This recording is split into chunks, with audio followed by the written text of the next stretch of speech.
C'est une particularité de la pêche à l'anchois, les bateaux étrangers ont tout à fait le droit de pêcher dans les eaux françaises. Mais voir des bateaux espagnols remplis d'anchois pour les pêcheurs lorientais qui ont, eux, déjà atteint leur quota, c'est forcément frustrant.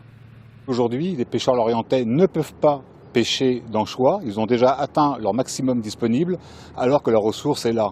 Donc ce que nous, évidemment, nous demandons, c'est que dès l'année prochaine, les quotas soient réévalués à la hausse afin de permettre aux pêcheurs de plus pêcher tout en respectant parfaitement l'environnement et la ressource halieutique disponible.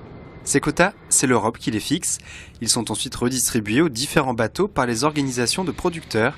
Plus les quotas européens sont faibles, moins ces organisations peuvent contenter leurs adhérents.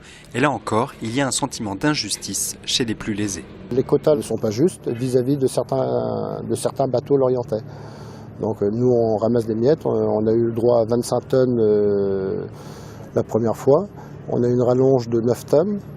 Alors qu'il y a des bateaux qui n'ont aucune antériorité, qui n'ont rien du tout. Ils arrivent sur le marché cette année, ils naviguent depuis un an, ces bateaux-là, et on leur donne 55 tonnes d'office. Et on conteste ça, quoi. Donc au moins une répartition équitable pour chaque bateau. C'est ce qu'on demande. Les pêcheurs demandent aussi plus de contrôle sur les bateaux étrangers. Ces contrôles sur les prises ont lieu quasi systématiquement à l'arrivée des bateaux étrangers à l'Orient, mais les contrôles sur les techniques de pêche en mer sont plus rares. Pourtant, les pêcheurs espagnols sont soupçonnés d'utiliser la technique du lampero. Elle consiste à utiliser d'énormes projecteurs pour attirer les anchois en surface et les pêcher plus rapidement. Une technique totalement interdite.